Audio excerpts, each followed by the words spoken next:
We begin with the impact of a new Supreme Court justice. It could have an historic impact on the political landscape and on people's daily lives.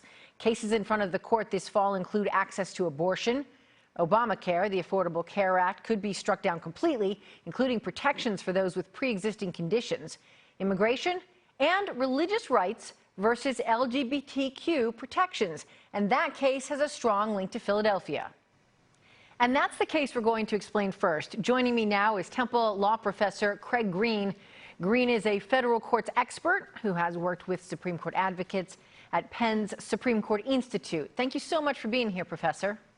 Thank you, Tracy. All right, let's start with this because this is the connection to Philadelphia. Philadelphia at the center of what could be the first, or at least one of the first cases that the U.S. Supreme Court hears this fall. Help us understand what the case is all about and what's at stake from both sides. Yeah, this is a fascinating case, not just for Philadelphia. The case will be argued the day after Election Day, at least that's current schedule, and so it could be the very first one that any new justice would hear. The case is about a conflict between same-sex couples' rights and religious freedoms. So Catholic Social Services is a foster agency, and they do not allow same-sex couples to be foster parents. The city of Philadelphia labels that discrimination on the basis of sexual orientation, and that's the case. Whether the Constitution's protections for religious freedom trump in some ways the rights of same-sex couples to be treated like everyone else. And how do you think that will be heard by the court? Well, the fact is that this court has been very conservative, even before the new nominee. And they've also supported religious freedoms a great deal. So I think that the likelihood is even if Justice Ginsburg had been on the court, probably Philadelphia would lose. But this shifts the balance really quite dramatically. Having 6 justices instead of 5 justices on the conservative side of the court really tips things quite a lot. Let's talk about another big case that all eyes will be on, access to abortion. What's this case about? This is an area where one should expect a lot of change, again, on the court. Basically, for the last 30 years, the Supreme Court has been 5-4, conservatives to liberal, and that 5th vote, the swing vote, has never gone as far as to overturn Roe v. Wade.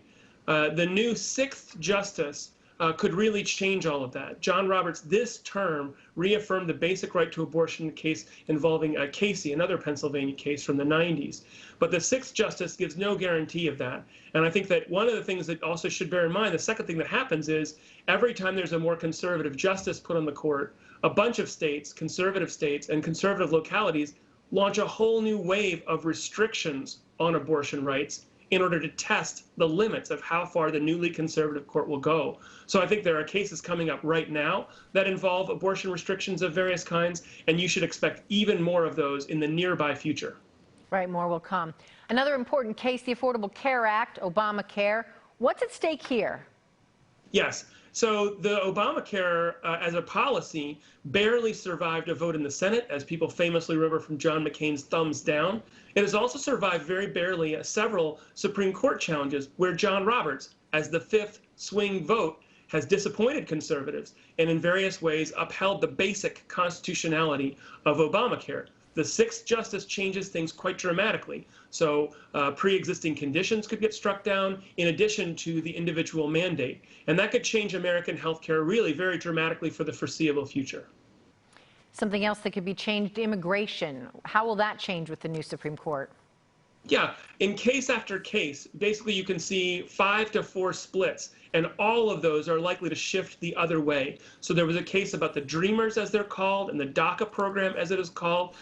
President Trump promised to overrule it, and this term, John Roberts, as the 5th vote, upheld it in a very surprising decision for some number of conservatives. Now, with a 6th vote, really, John Roberts' opinion is not important at all. What matters is what the new person thinks. And so in that world, one should expect DACA to be struck down under the new regime. One should expect other immigration laws to shift to the right. People may remember the citizenship question on the census. That case would come out differently. There are a ton of different areas where conservative policymakers should be pleased with adding a 6th vote, changing the balance of the American Constitution, the Supreme Court, and American law.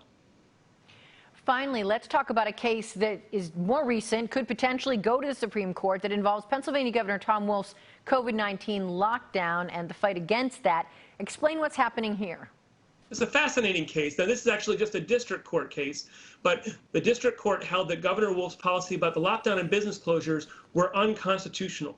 Now, those rights that they were asserted, rights to do business and rights to interstate travel, have never been applied in the way that it was in that case. Now, the thing that signals is, of course, if the coronavirus policies are struck down as unconstitutional, that could leave America, not just Pennsylvania, in a very desperate strait if the coronavirus comes back and becomes a very significant factor with a second wave, as it's called. Now, this is something to bear in mind about Donald Trump is not just picking new Supreme Court justices. He has nominated and confirmed nearly 300 federal judges throughout the federal judicial system. In every one of those contexts, in every district court case, in every court of appeals, those nominees matter, and they shift things on coronavirus policy, on election reform, on gerrymandering, on abortion rights, on gun control, every sort of issue that is so important in the American constitutional system that has been in a very balanced situation for the last 30 years. That balance will be tipped. From your perspective, what will you be watching? What case will you be watching that you think will have an impact that you mentioned? Yeah, I think that all of these cases are very important. I think the first one to come up will obviously be the Philadelphia Catholic Social Services case. But I think that the thing that one can expect is every single year there will be more and more dramatic cases, and every dramatic case, again, since 1991, I think that the balance will shift a great deal. In 1991, Thurgood Marshall, a very liberal and the first African-American justice on the Supreme Court, was replaced by Clarence Thomas, an extremely conservative, and the second African-American justice on the Supreme Court. This change, replacing Justice Ginsburg, is like that. It'll have the kind of impact that people will be talking about for 30 years from now in every kind of issue, constitutional and statutory issue that comes before the Supreme Court. This is really a transformative moment in American law. And it could be incremental too, right? I mean, Obamacare, they might not just strike it down altogether. There could be different pieces of it. Is that right? Yes, it is possible, but bear in mind that both the decision about whether Obamacare is unconstitutional and whether to strike it down stepwise, both of those questions are changed by the new justice. For example, overturning Roe v. Wade would be a very dramatic decision, whereas the court for 30 years has basically chipped away. Now, adding a new conservative justice and making it, instead of 5-4, making it 6-3 with conservatives as compared to liberals, I think means that everything changes. So the chipping away becomes faster, and the probability of overturning altogether becomes newly possible. There's been some talk about changing the structure of the court, about adding another justice. What are your thoughts on that? I think it's an interesting point. I clerked for Judge Garland myself, as it turns out. So I've been focused on issues of new nominations for at least 4 years.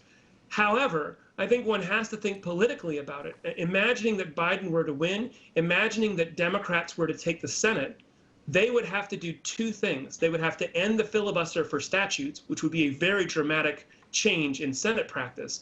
And then they would have to add justices to the Supreme Court, which would be unheard of since the 1860s. The only person even to try it was FDR back in the 30s, and he got very widely criticized for court packing. I think the American public is probably not enthusiastic about packing the court, what would seem like packing the court. And I think a Biden administration and new Senate Democrats, if there were such things, they would probably want to pursue a more popular policy that at least is the first thing out of the gates, not trying to seem too radical. But what that means is what you'd hear from any number of Democratic senators. Without some kind of structural reform, it means that the Republicans have been allowed to basically steal 2 Supreme Court seats, and allowed to steal them, to be very clear, by the American people who did not stand up for the court in 2016 and who are at risk of letting the same thing happen in 2020. Is there any case that we haven't mentioned that you'll be watching that we should know about? I think the main thing to bear in mind is basic questions of equality, basic questions of liberty, basic questions of federal power affecting things like healthcare, affecting things like elections. These are things that matter to the American people. They matter here in Pennsylvania, and they matter across the country. And the one last thing, which of course Donald Trump has mentioned that he wants the new justice to sit on, is if there were any sort of controversy about the 2020 election itself. And I think this is a very, very troublesome possibility, that he wants the 9th justice with the idea, he hasn't quite said this, with the idea that that justice might support him if there's any sort of controversy in the Supreme Court about the election, this is a really very troublesome and damaging thing to say about a new justice, to say about the Supreme Court, to say about our election system. And so I think if we have a close call on Election Day, then I think the possibility of this justice being a 6-3 majority on the Supreme Court could really do, I think, almost irrevocable damage to the Supreme Court as an institution and indeed to constitutional law's role in the American legal and political system. Temple Law Professor Craig Green, thank you so much. We really appreciate your insight. Thank you, Tracy, for having me.